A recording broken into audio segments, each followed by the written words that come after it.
You know, man, I really can't take this anymore. I really like aliens. I like them in all types of ways. I like them in media. I like the movie franchise called Alien. I like them as an enemy in a first person shooter. I like them as a sort of trump card to unexplainable things throughout history. I like them for the conspiracies. I like the lore. I just really like aliens. They're fun. And over the past few years, the alien lore has gotten really deep and spread way further into mainstream culture and news than ever before. Now, I am a young one in the grand scheme of all alien lore. There are people who've been into aliens since the goddamn 50s. I am not one of those. I was years away from even my parents being born at that point. But I can say that I have autistically dove into alien lore, all its characters, stories, and even going as far as to read literal books about this shit over the past 5 or so years of my life. So, by all logic, I should be pretty stoked about the alien disclosure that's occurring right now, shouldn't I? Right? That's what I keep telling myself, but for some odd reason, some reason I truly cannot explain, that I have no idea why, that I'm not hyped about this. So, where do we start?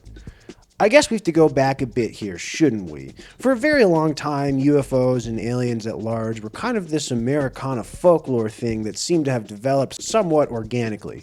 Now, I don't know the level of UFO obsession that other places around the world have because I'm an American, and I've lived in America my whole life. And throughout America, you will certainly find a lot of weird UFO and alien-related folk stories and locations scattered around the country. There's the famous Roswell, New Mexico, sort of the birthplace of this whole thing where aliens crashed years ago. There's Area 51, the alleged secret base that everyone on Earth knows about where they allegedly housed the said crashed ships. The various roadside attractions in the middle of nowhere, like the UFO Watchtower in Colorado. Early UFOlogy was less about the facts and more about anecdotal recallings of encounters and alleged abductions. Like I said earlier, when something strange and unexplainable occurred, it's easy to fill in the gaps with the supernatural, and in many cases the supernatural is aliens. Like at the UFO Watchtower, they had this little museum of a horse who was skinned cleanly to the bone, and their rationale had to be aliens. Pretty fun stuff.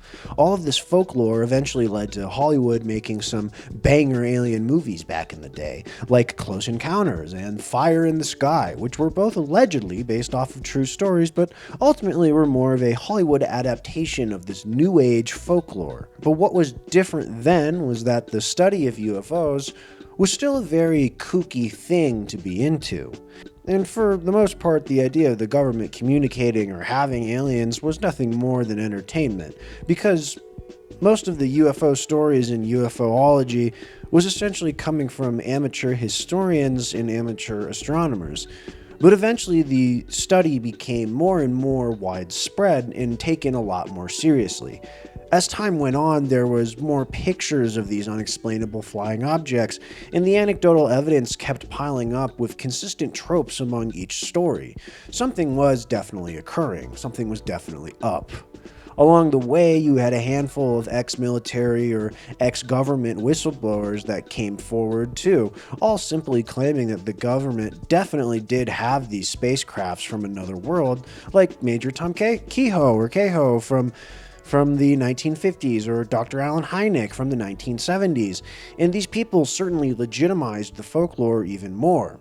In the late 80s, there was one of the most famous alien whistleblowers, Bob Lazar, a man who claimed to have worked in Area 51, reverse engineering these spacecrafts, and has maintained a very consistent story for over 30 years at this point. So why do I bring all this stuff up? Because in the past few years, there have been more whistleblowers than are countable, really, in all honesty. And some of them are important figures, some are not. Some feel real, many do not. Someone like David Frazier, a retired Air Force captain who brought forward the Tic Tac UFO, is someone who feels like a real whistleblower. His story is straightforward, and there's not more to it other than he saw a weird, unidentifiable flying object, or as the new UFO like to call it, unidentified aerial phenomenon (UAP). He clearly makes the gravity, you get it, of the situation clear from a military standpoint, that we have zero ways to deal with these things, and they could really just bully us if they wanted to, but for whatever reason, they choose not to. To me, Captain David Fraser's is a good one. His story is simple, straightforward, but it's very informational, and at the time, it was a big deal. And the media presence and coverage on this topic has grown both with large mainstream media and independent media. I would like to point to one of my favorite YouTube channels, Jesse Michaels, with the YouTube channel American Alchemy. At this point, it is the premier source for UFO news and reporting, along with a place for whistleblowers to platform themselves to the UFOlogy community at large. And it's here where you see a interesting trend. Every whistleblower is allegedly ex-government or military. Now, I know what you're thinking here. Of course they are. Like, they literally do have to be. And yes, I get that. And yes, this is very true. But the sheer amount that have come forward with these stories of basically going, I seen the aliens. I seen the people working on aliens. It was scary. We don't know what these aliens are. They can do crazy stuff. You know, it's quite the shit stain for the UFOlogy community to deal with. So again, why do I bring this up? To me, as a conspiracy-brained sewer rat, this is obviously purposeful. Like all great long-running conspiracies, there's always an element of truth mixed in with all of the made-up tall tales. In recent years, there have been several whistleblowers who have seemed to have been more legitimate. David Grush being another one who was legitimate, a self-admitted autistic government intelligence official who made his UFO retrieval story public knowledge, something that was legitimate. And almost at the same time, another figure pops back up who seemingly steals the show away from the kind of hard to listen to David Grush. I am talking about Mr. Media Trained Lou Elizondo. He made his podcast rounds and stole the show away from Grush's claims for the most part. Now, the other question I've seen is, if these people are legit and they actually are leaking the stories of hyper-classified stuff going on with the government, why not just kill them? Well, if they did that, that would make them a martyr, wouldn't they? Anyways, for a while, like 2 years ago, we had a lot of UFO news coming out, with the climax of it being this like Antarctica egg retrieval. Context on that one, there was a helicopter pilot who came forward talking about retrieving an egg-shaped UFO from a cave in Antarctica, but this was coupled with an alleged leak on 4chan of images of the craft, along with a Nordic alien sleeping in some sort of chamber next to it, and even as far as someone making a fake interview with the alien, which was pretty funny. That's a big deal, but that got memory hold after it occurred. And for a while, we didn't get shit about UFO stuff after that. UFO news went dry as other things started happening. But then, out of nowhere, in like the past 2 weeks, what do you know? Major alien disclosure fucking everywhere. And I guess I shouldn't be surprised, shouldn't I? The president did promise he would continue disclosure of this information to the general public for a very long time, but still, I just don't seem to fully trust it. For one thing, there's just too much at once, but also, in all honesty, it's sort of just more of the same. More weird, grainy military footage of weird-shaped UFOs caught on, like, jet cameras or something. Like the big starfish one everyone's been having a hoot about. Yes, this video is definitely cool, but it's definitely also not anything new, so to say. We've seen the jellyfish alien, the egg, the Tic Tac, now we have the starfish, there's the blimp-looking alien. There's all types of different spacecraft low-quality videos all over the internet.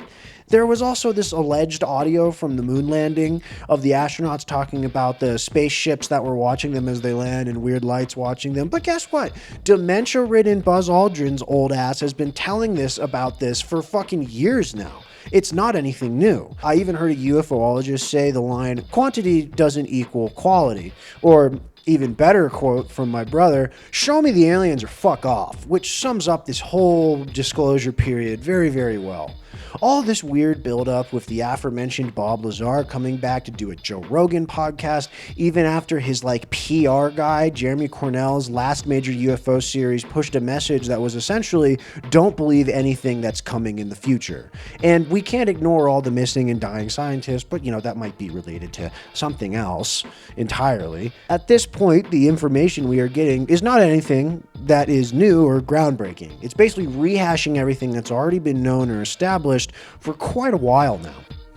It also doesn't help that we live in a world where the legitimacy of anything seen or heard on the internet must be deeply questioned even further due to AI stuff being able to make this shit pretty easily. And what? Are we going to run the AI content through the AI-powered content checker that's going to go, this isn't AI because it was told to do that? Yeah, all of this certainly isn't helping the cause right now either. Unfortunately, I think the reason there are new UFO disclosure files being pushed out now of all times is pretty clear to most conspiracy bros, honestly, just most people out there. Even if they were real, they are certainly being used as a means to redirect attention from certain other events. The government is never something that I trust too much, and at this point I think most people feel the same. Releasing a bunch of stuff may take the public eye away from a rather unpopular war that's occurring for a bit, but that's only one reason. And it's probably not the main reason, is it? At this point, it really pains me to say it, I think UFO disclosure has been relegated to a form of deflection for something else.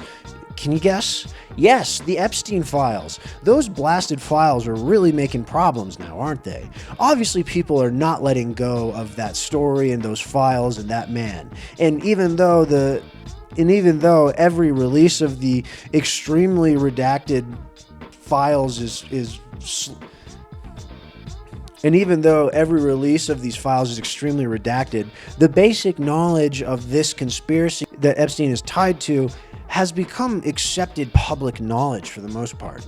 This is a pretty crazy sentence I'm about to say. Since we live in a world where it's basically confirmed that almost every person who holds power in the Western world has been compromised by some sort of weird sex cult, people's suspension of disbelief has been lowered so far that using videos and audio from classified government records that relate to aliens is the best option to take away attention from the whole sex cult thing. And what's so funny about this whole wave of disclosure is that really no one gives a shit. Before, when there was disclosure footage of UFOs, every video was important. But something about this round feels so fake and forced that even UFO dorks are like, okay, whatever. Because as much as the aliens from another world is crazy, so is a sex cult that controls the entire world. In fact, that cult is so crazy that even showing pictures of an alleged alien craft still isn't even mind-boggling, even if they're real. And at this point, I almost feel like I have conspiracy fatigue. There was a time in my life when saying all this shit out loud was basically a no-no for me because the idea of all this was so genuinely insane, and explaining it made me sound so crazy to people that I just didn't even bother. But at this point in 2026, these conspiracies that were at one point the most insane shit you could find on the internet have become pretty widely accepted as factual of all things. But what's so annoying is that even though they have been accepted and pretty much acknowledged as true, nothing comes from it. Stuff is still going on as it was before, and the full extent of these stories is still being withheld from public knowledge to add insult to injury here. All this UFO stuff that's being pushed out now, even if it was real, and I don't think it is being used to try and draw attention from journalists or conspiracy investigators away from Epstein and all of that world, because really think about this. If people dug into UFO stuff, what happens? Not much, because people are kind of accepting of it already. But if people keep digging into Epstein stuff, what happens? Potential problems for a lot of powerful people. Or, craziest of all, and hear me out, This could all be a really crazy marketing campaign for that new Steven Spielberg movie called Disclosure, which, you know, at this point, it may as well be the case. Anyways, sorry to conspiracy out on you. I haven't made a conspiracy or alien video in well over a year. So, did you guys know I originally started this channel largely to talk about conspiracies and aliens, and I never really did too much aside from like a couple hour-long iceberg videos and a video about Antarctica a little bit? Sad stuff, isn't it? Anyways, thanks for watching. What did you think about this video? What do you think about alien disclosure? Is it real? Do you believe in aliens? Are these aliens real? Do you like aliens? Are aliens fun and cool? That's all for today. I got a Patreon. Subscribe to the Patreon. New stickers coming out probably in like 3 weeks. Just waiting for them to get shipped over here. Yeah. Bye-bye.